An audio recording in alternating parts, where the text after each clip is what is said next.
네, 여보세요? 고객님, 여기는 해피저축은행인데요. 예. 고객님의 통장에 문제가 생겨서 전화를 드렸습니다. 고객님의 신용카드에 해킹을 당했습니다. 네? 저 신용카드 안 쓰는데? 고객님, 예? 많이 당황하셨어요? 이상한데 이거 사기 아니야? 보이스 피싱이라는 건데요.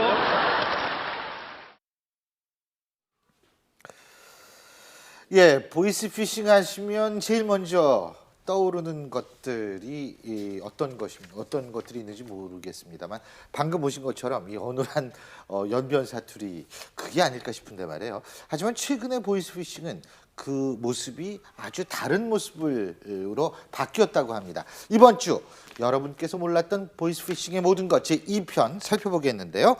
자, 지금 백기동 팀장님 앞에 판넬이 있습니다. 하나씩 띄워보면서 한번 얘기를 해보시죠. 첫 번째 뭐죠? 목소리가 달라졌다. 그놈 목소리 하면 영화가 많이 생각나시죠? 자, 그런데 지금 말이에요. 저희가 사실은 어떤 목소리로 전화가 오는지 저희 제작진이 퀴즈를 준비했습니다. 두 가지 목소리가 나오는데요. 하나는 진짜 보이스피싱범의 목소리입니다.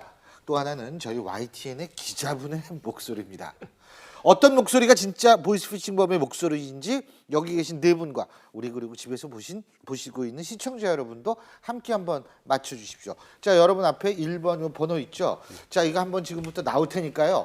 첫 번째 목소리가 진짜 보이스피싱범인지 두 번째 목소리가 진짜 보이스피싱범인지 참고적으로 여기 계신 아무도 저도 들어보지 못해서 모릅니다. 자, 먼저 음성 한번 들어보시죠.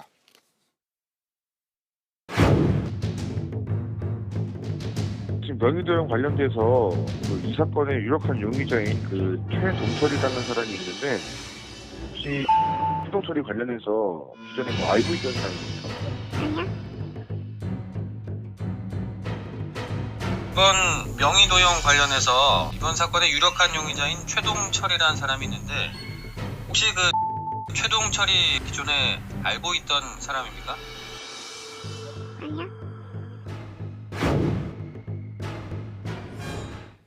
들어보셨죠? 여기에선 지금 전문가도 계십니다. 전문가가 틀리면 정말 창피한 일인데 한번 자 들어보시죠. 하나 둘 셋 들어보시죠.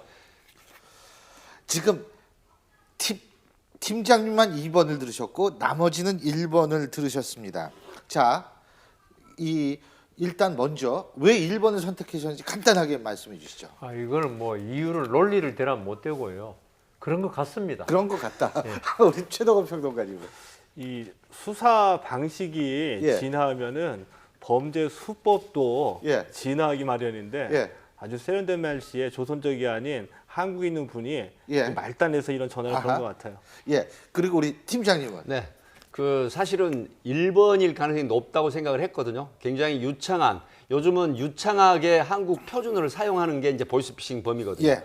그런데 이제 2번이 기자일 수도 있지만 그러나 정답을 좀 틀리게 하는 것도 재밌을 것 같아서 2번 올렸습니다. 아주 그 고도의 예. 국장님. 이번은 어쨌든 말이 예. 정확하게 다 귀에 들어왔습니다.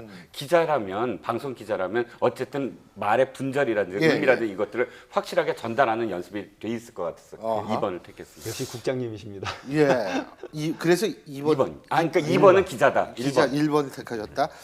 예, 2번이 기자입니다. 그것도 우리 팀장님은 그것까지 고려해서 2번을 들어주신 우리 팀장님께 다시 한번 우리 시청자 여러분 대해서 감사의 말씀을 드리겠습니다. 1번인데 자 그만큼 지금 목소리가요 굉장히 아주 그럴듯하게 들린다는 거예요. 그러니까 과거처럼 뭐 우리 사투리 많이 쓰는 경우가 아니라는 거죠. 자, 두 번째 한번 뜯어주시겠어요? 두 번째 판넬. 의심스러운 번호. 이게 옛날에 070 뭐 이런 걸로 안 한다 이거죠? 070인데 지금은 02가 들어가는 번호 이제 이런 게 정확하게 입력이 돼가지고 뜨거든요. 그런데 대부분 이것 때문에 속는 경우가 많습니다. 그래서 이제 이런 번호가 오면 해당 기관에 직접 전화를 하시고 또 보이스피싱 범이라고 의심이 되면 잠깐 기다려 달라고 하고 전화 다시 해달라고 하시고요.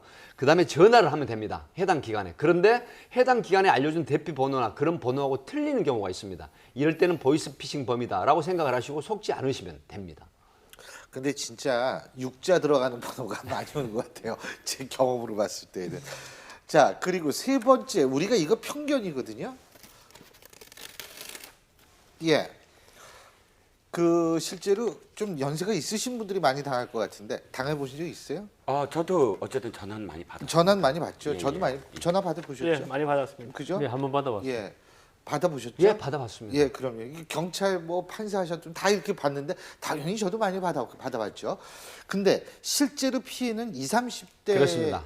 지금 왜 이제 그렇죠? 진화된 보이스피싱이 진화가 돼서 아니 50대, 60대, 70대 노인분들이 당하는 보이스피싱 왜 젊은 사람이 많나라고 하는데 굉장히 잘못된 생각입니다. 소위 인터넷 뱅킹이나 모바일을 이용한 보이스피싱 진화된 범죄가 많거든요. 그래서 20대가 32.1%, 30대가 24.5%. 그래서 무려 57% 정도가 20대에서 30대가 피해를 당하는데 바로 그건 이유가 이겁니다. 특히 여성이 더 많은 경우에는 예를 들어서 금융기관이라든가 검찰이라든가 이런 기관을 사칭을 하면서 그다음에 모바일 인터넷 뱅킹이 바로 빠져나가는 이것 때문에 특히 여성이 많이 속는다. 이런 측면에서 20대, 30대 보이스피싱 피해자가 훨씬 높은 그런 상황입니다. 제 생각에는 오히려 50대, 60대가 지금은 옛날에 50대, 60대는 아니거든요. 사회 경험도 많고 직장 생활도 해보고 이런 많이 속아도 분보다는 보고 살면서 그러니까 근데 20대, 30대는 여성들은 사회생활 경험이 없으니까 이런 전화를 당황하기 쉽다는 거죠, 무조건.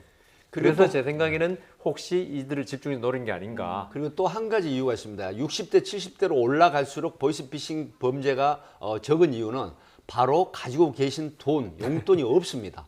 그래서 보이스피싱 범들도 이걸 노리고 박리담의 형식으로 20대, 30대를 공략하는 그런 형태로 진화하고 있습니다. 근데 저는 이제 궁금한 예. 게 있어서 여쭤보고 싶은데 저도 이제 많이 받았거든요. 예. 그래서 이제 직감을 하죠. 예. 그래서 내 바쁜 일이 있으니까 예. 1분 이때 전화를 예. 해달라라고 하고 경찰에 전화를 두어 차례 했습니다. 근데 그 경찰의 응답이 잡을 방법이 없대요. 아, 맞아요. 잡을 방법이 없다고 그냥 끊으라고 얘기를 하더라고요. 이 잡을 방법이 없는데 이거 어떻게 해야 됩니까? 사실 그 지난 그 지능범죄 서울지방경찰청 지능범죄 수사대에서 약 90여 명의 보이스피싱을 그 팀장이 여자 팀장이거든요. 그런데 실제로 서버가 대부분 중국이나 해외에 있습니다. 그래서 그냥 피해 없는 신고는 하셔도 그래서? 안 되거든요. 그래서 지금 말씀하신 대로 어떻게 대처하셔야 되는지는 보이스피싱 3부작에 걸쳐서 모든 것을 알아보고 있는데요.